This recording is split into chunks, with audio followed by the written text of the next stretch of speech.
Assalamualaikum warahmatullahi wabarakatuh.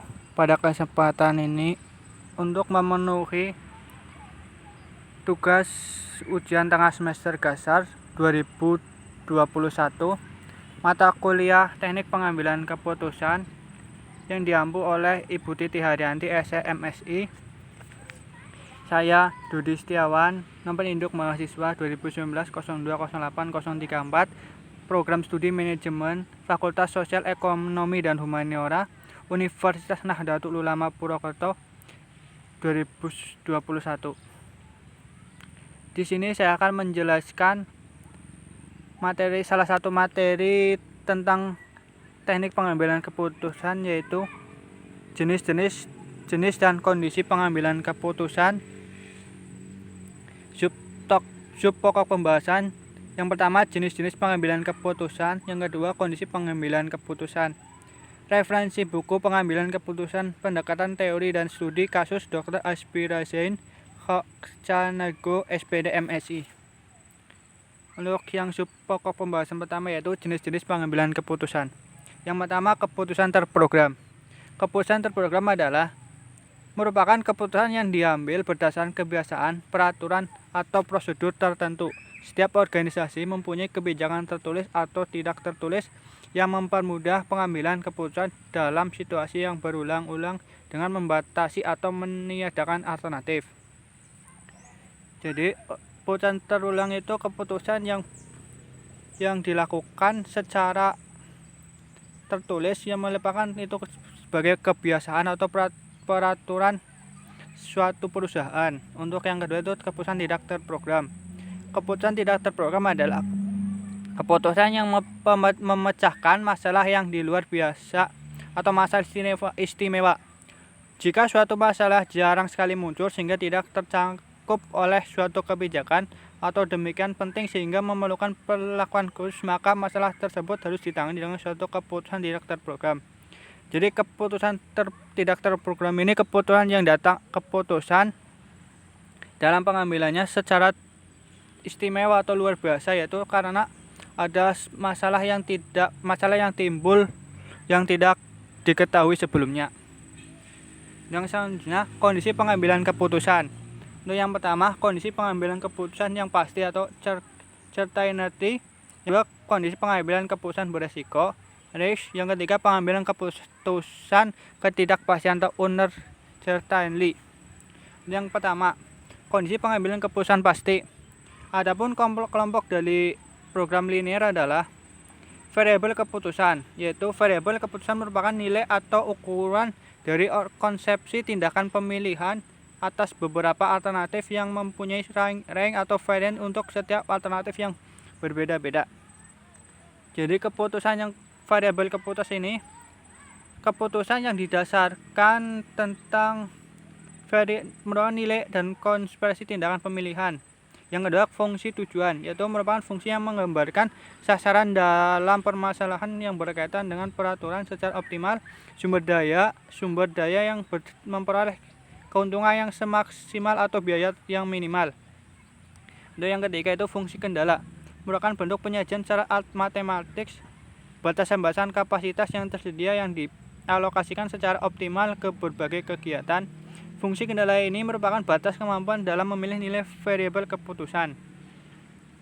Ya, menurut Supranto 1983, suatu persoalan disebut persoalan linear apabila memenuhi yang pertama, ada tujuan objektif, yaitu yang dapat dicapai harus dapat dinyatakan dalam fungsi linear. Fungsi ini disebut juga fungsi tujuan atau fungsi objektif. Yang kedua itu harus ada alternatif pemecahan yang membuat nilai fungsi tujuan optimal, laba yang maksimum atau biaya yang minimum. Yang ketiga, sumber-sumber tersedia dalam jumlah yang terbatas, meliputi bahan mentah, modal, dan sebagainya. Yang ketiga, kendala ini harus dinyatakan dalam ketidaksamaan linear atau linear inequalities. Yang kedua, itu kondisi pengambilan keputusan beresiko.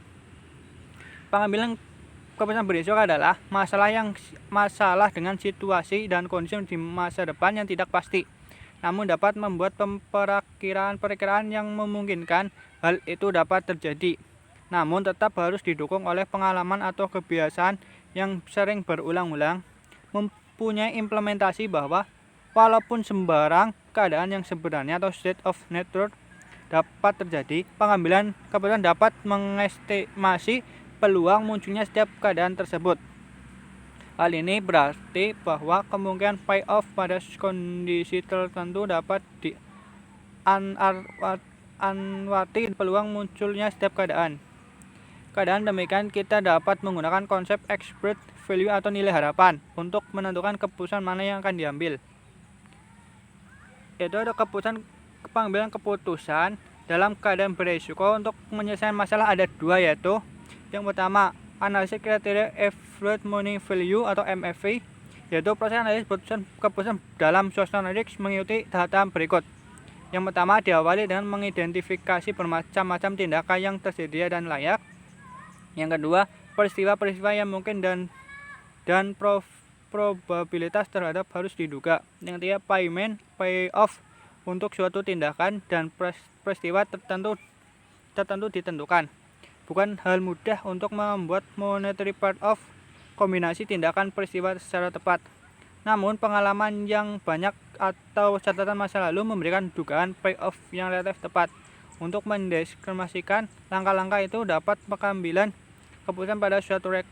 Untuk contoh analisisnya itu seorang pedagang asuransi sedang mempertimbangkan dua alternatif kira-kira A dan B. Setiap yang memiliki dua kondisi finansial yang berbeda. Setiap kondisi memiliki probabilitas dari yang sama, yaitu P1 0,5 dan P2 0,5 juga. Yaitu payoff-nya matrik adalah alternatif tindakan mendung dan prospek pasar mendung dan cerah. Yaitu penjual minuman A yaitu min 1000, yang kedua penjual minum B 20. Yang cerah mendapatkan 1060, yang penjual minuman B 30. Kriteria yang paling sering digunakan dalam pengambilan keputusan adalah expected value. Expected value untuk suatu tindakan adalah rata-rata tertimbang payoff, yaitu jumlah dari payoff untuk setiap kombinasi tindakan peristiwa dikalikan probabilitas peristiwa yang bersangkutan. Alternatif logisnya adalah yang memiliki expected value terbesar. Expected value kedua rencana kemungkinan adalah untuk penjual A itu min 1000 dikali 0,5 ditambah 1060 dikali 0,5 sama dengan 30. Untuk yang B 20 dikali 0,5 ditambah 30 dikali 0,5 sama dengan 25. Karena expected value penjual minuman lebih besar, maka logis jika kegiatan ini dengan expected value menjual minuman sebesar 30 tidak berarti bahwa jika pedagang asuransi itu menjual minuman yang akan dibeli keuntungan payoff persis sebesar 30. Justru yang sering terjadi adalah bahwa keuntungan bukan sebesar expected value.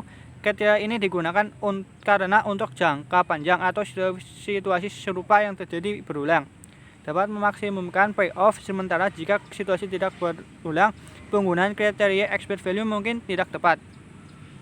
Untuk analisis yang kedua adalah analisis kriteria expected opportunity loss atau EOL. Itu adalah suatu kriteria alternatif untuk mengevaluasi keputusan dalam suasana risk dinamakan expected opportunity loss atau EOL. Prinsip EOL adalah meminimumkan kerugian yang disebabkan karena pemilihan alternatif keputusan tertentu.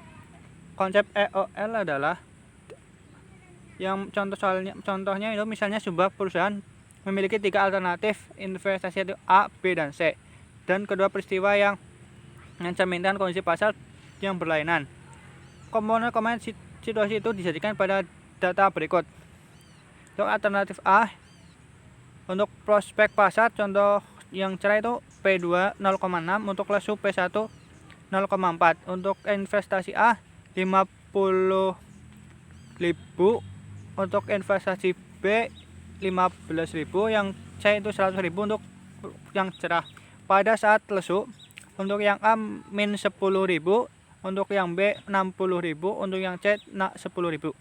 Opportunity loss dihitung untuk setiap peristiwa dengan pertama kali mengidentifikasikan tindakan terbaik untuk setiap peristiwa. Bagi kondisi cerah, investasi A adalah keputusan yang terbaik. Opportunity loss karena pemilihan investasi A dan B dihitung dengan pengurangan payoff mereka dari payoff investasi C. Sehingga opportunity loss untuk investasi adalah 50.000 sama dengan 100.000 dikurangi 50.000. Untuk investasi B 85.000 sama dengan 100.000 dikurang 15.000. Jika kondisi lesu dikatakan siap diketahui dengan pasti, opportunity loss untuk setiap alternatif tindakan dapat dihitung dengan cara yang sama seperti kondisi cerah. Dengan hal ini, investasi B adalah alternatif terbaik. Yang kedua itu kondisi pengambilan keputusan yang pengambil keputusan ketidakpastian unilaterally, yaitu pengambilan keputusan kadang menemui atau menghadapi situasi di mana tak ada landasan untuk mendukung peluang dari perbedaan yang sesungguhnya. Karenanya, pengambilan keputusan dalam hal ini dilakukan pada lingkungan yang tidak pasti. Sialnya atau tidak beruntungnya, kebanyakan keputusan penting biasanya harus dibuat pada kondisi-kondisi seperti ini. Misalnya, pertanyaannya adalah apakah perusahaan akan mengandalkan produk yang baru atau tidak? Beberapa teknik telah dikembangkan dengan landasan yang konsisten untuk kondisi lingkungan yang tidak pasti. Untuk yang pengambilan keputusan dalam menunjukkan suatu keputusan di mana hasil keputusan tidak diketahui atau tidak diperkirakan. Dalam suatu ketidakpastian, keputusan sadar akan hasil interaktif dalam bermacam-macam peristiwa. Namun, pengambilan keputusan tak dapat menentukan probabilitas kapasitas atau matriks payoff. Ada situasi keputusan dibentuk dengan manfaat pengalaman, data yang tersedia, dan situasi yang sedang berkembang. Misalnya, matriks payoff hasil investasi adalah sebagai yang disediakan pada tabel. Payoff hasil dari ketiga investasi berdasarkan pada tingkat kondisi ekonomi pasar, yaitu cerah, sedang, dan lesu. Ada pendekatan lain, yaitu pendekatan kriteria maximax adalah kriteria merupakan aturan keputusan yang sering digunakan oleh kelompok optimis. Jadi untuk kelompok yang optimis akan menggunakan pendekatan analisis kriteria maximax. Yaitu yang kedua itu kriteria maximin. Yaitu tak ada alasan tertentu untuk mendapatkan bahwa mengambil keputusan perlu. Seorang yang optimistik, Abraham Work, berpendapat bahwa mereka harus mengambil dari yang berpandangan lebih pesimistik dan memperlakukan sebagai lawan. Untuk yang ketiga itu kriteria minimax preferred, itu pilihan keputusan disk alternatif di mana terdapat perbedaan minimum antara payoff yang diterima dan payoff yang seharusnya dapat diterima jika keadaan sebenarnya yang terjadi adalah diketahui terlebih dahulu.